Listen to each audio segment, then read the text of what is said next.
Welcome back to College Hill Farm. Today we're going to make sauerkraut. Now Crystal and I have never made sauerkraut before, so we're going to use P. Allen Smith's recipe. We're going to get things started. Crystal does all this, but she didn't want to be on camera today, and that's okay. So let's get started. You start off by putting your jars that you're going to use. We're going to do all ours in pints today. We're going to put them in the dishwasher. Now, the only thing in our dishwasher right now is these pint jars. There's a spoon and a knife that we use to cut up the cabbage, but other than that, there's nothing in there but pint jars, so it's not slinging stuff all over the place. These are going to go in. They're going to go on a sani wash and sani rinse, and then they'll heated dry, and then they'll be held here until we're ready to get them to start canning.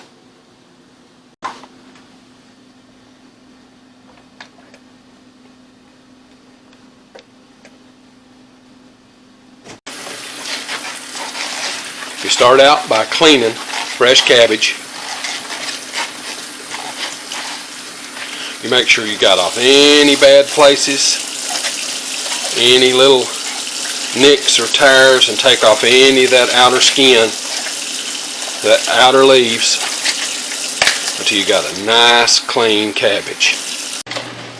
The next step is going to be cutting the cabbage so that it will fit in our food processor. We're going to use the food processor to slice this cabbage up. So all you do is you cut it so that there's no core and get it ready for the food processor. You cut it in pieces that are just big enough to go down the tube of your food processor. If you've got something other to shred your cabbage up with, you would cut it appropriately. Now Ma and Granny always use the lid of a cream can. Always use the cream can to cut their kraut up, but we're going to use our food processor. And then once you've got them cut, into the food processor they go.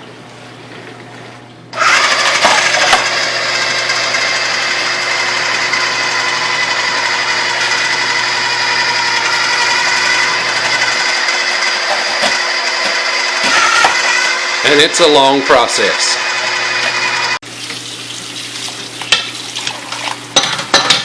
Crystal likes to start out by washing all of her canning utensils in warm soapy water. That includes everything. She'll wash the funnels, the tongs, everything that you need to can with is going to get washed in warm soapy water today before we start canning. Since this is our first canning this season, Crystal even washes everything, because canning, you've got to be clean. If you're not clean, your end product's not clean. So she washes everything. Of course, the canner hasn't been used since last year. Okay, Crystal's got her water bath canner all ready. There's probably 8 to 12 inches, 8 to 10 inches of water in there. And now, one of the things that she always does, because we've got hard water, she puts just a splash of vinegar in that, and it keeps from developing that hard water, the calcium stains that get on your jars and makes them cloudy. That stops that. Next step is to wash your lids and rings well. You just want to get them good and clean. You don't have to boil your rings anymore like you used to, or your lids. You don't even have to keep them in hot water, but we like to wash them before you are going to can with them. So that's going. The dishwasher's still on, so we might get a chance to take a little bit of a break before we start assembling. It's time. The dishwasher's done. What you do, you start off, you take your cabbage. This is a 16-quart tote. Now, we're going to start with these pints. We've got 24 pints made up, but Crystal will stuff these down in there, and we'll either run out of pint jars or we'll run out of cabbage, one of the two. Whichever one it is, we've got 24 jars ready. So she'll put these in, stuff them down where they're good and tight packed, and just keep at that. And then as she goes, we'll show you what else she does.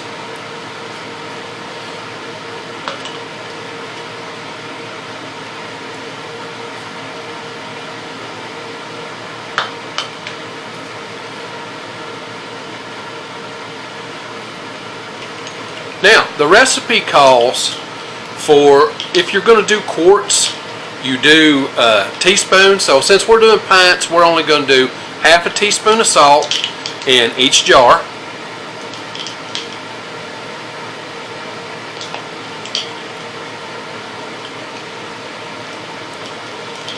Then once that's done, we put half a teaspoon of sugar in each jar. Again, we do pints because, you know, it's just me and Crystal here, so eating a quart of kraut for a meal might not be a thing, but a pint, say for hot dogs or kielbasa, and you know, it's good. Then the next step is a half a teaspoon of 5% white vinegar. And if you get a little bit more, it's not going to hurt nothing.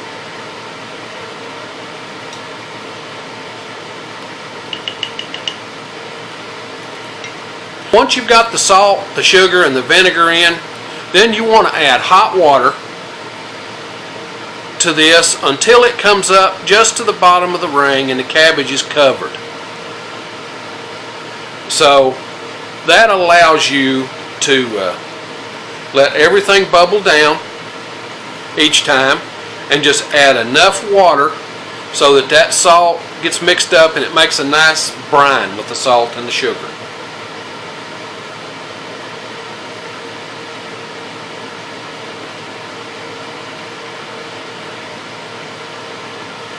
Now, be careful with your little fingers, because now it's going to make these jars hot to handle.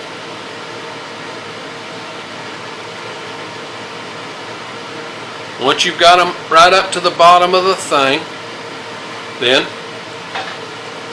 you'll want to get the air bubbles out as much as you can. That's what the tool she's using now is for. You move it around within there and it helps the air bubbles come out.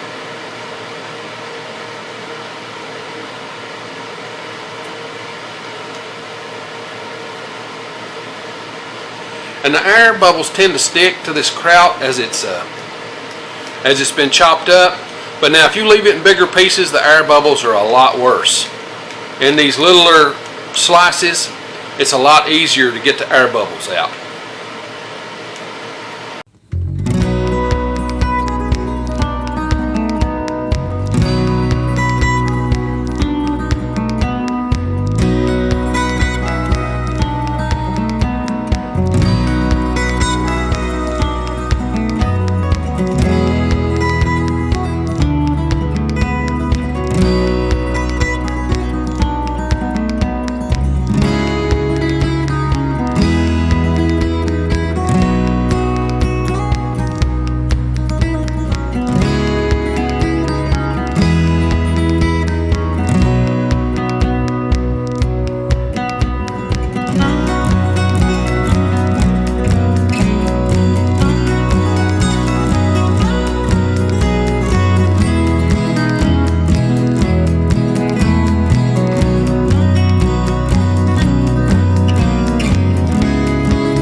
Now, obviously those air bubbles take up some space, so you'll probably wind up having to get some more water and put in there after you get the air bubbles gone.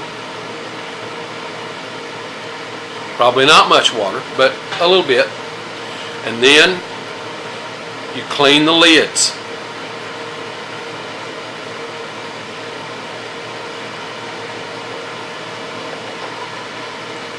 You get a lid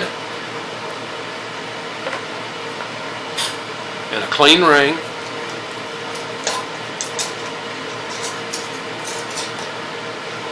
And hand tight, and then that's ready to go into the canner.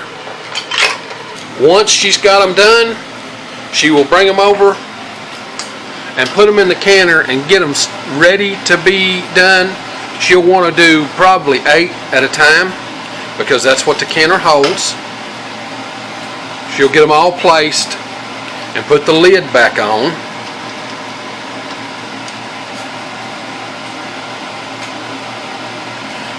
And make 4 more.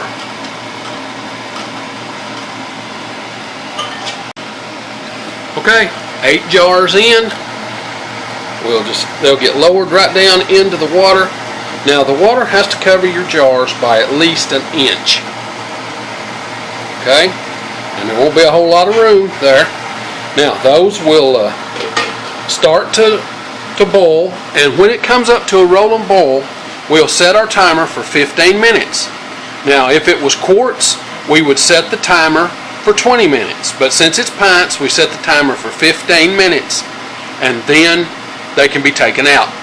Okay, the timer's gone off for 15 minutes, so these are ready to come out.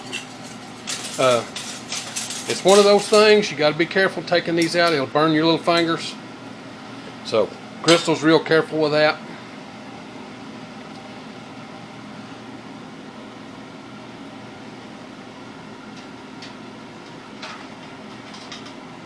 Okay, it just comes up and then sits there. Now some of these, sometimes they'll turn over a little bit. It's okay. You just bring them out, dry them, and then she will place them here on a tea towel on our counter. So that's all 8 of them. And then she's already started on the next batch. They're right here. And I'll show you the result at the end of how many we wound up with. Final product, we wound up with 21 pints of kraut, and it used up all the cabbage. We had 24 jars. We were going to do 24 jars if we had enough cabbage for that, but we ran out of cabbage, so 21 jars. That wound up to be about 7 jars per head of cabbage, which is awful good. Now, if you like this kind of stuff, this homestead and do-it-yourself kind of thing, be certain to come on out to the channel and subscribe. We do this homestead and stuff every week, sometimes 1, sometimes 5 videos. Just depends on what's going on in the homestead that week. Now, if you hit the little bell when you come to the channel, it'll notify you when we upload a video. We upload every Sunday. Now, with that being said, it's time for us to get on to the next thing.